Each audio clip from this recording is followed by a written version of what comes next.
2 people are dead and multiple injured after a powerful winter storm swept through the southeast on Thursday, bringing heavy winds, rain and floods that devastated communities across a dozen states. The storm destroyed mobile homes in Mississippi and Alabama, caused mudslides in Tennessee and Kentucky, and flooded communities throughout Appalachia. In Harlan County, Kentucky, 2 mobile homes floated away and dozens of families were evacuated amid rising water, authorities said. It's a very bad situation that continues to worsen by the hour, Harlan County Judge Executive Dan Mosley said, adding that about 20 people were sheltering in a church after evacuating their homes. The rain continued falling over splintered trees and sagging power lines stretching from Louisiana into Virginia. Multiple school districts canceled classes as the weather rolled through. 1 person was killed and another injured as high winds destroyed 2 mobile homes in western Alabama, the Storm Prediction Center reported. The victim, Anita Rembert, was in one of the homes with her husband, her child and 2 grandchildren, said Kevin McKinney, Emergency Management Director for Marengo County, ALA. The man was injured but the children were okay, he said. Powerful winds left roadsides strewn with pieces of plywood and insulation, broken trees and twisted metal. A driver in South Carolina was killed after a tree fell on an SUV near the town of Fort Mill, authorities said. The York County Coroner's Office did not immediately release the driver's name. Meanwhile, dangerous waters caused by flooding forced rescuers to suspend their search for a vehicle that disappeared with a person inside it in North Alabama's Bucks Pocket State Park. Winter storm leaves stunning sight at Colorado's Garden of the Gods, snow impacting Midwest.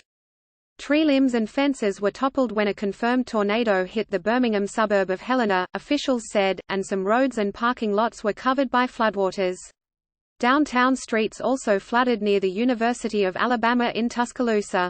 A yellow taxi was abandoned in high water early Thursday on an interstate ramp in Birmingham. James Everett, senior manager of the TVA's River Forecast Center in Knoxville, said anyone who lives near rivers and lakes in the Tennessee Valley should prepare for rapidly changing water levels. In Kentucky, Harlan, Bell and Knox counties declared states of emergency. Bell Judge Executive Albie Brock said the heavy rains washed out roads and led to rock slides and water rescues. In Georgia, a tree crashed onto an interstate north of Atlanta, crunching a car but causing no serious injuries, authorities said. Huge trees toppled and snapped in the state's northwestern Gordon County, smashing a home and blowing roofs off of buildings.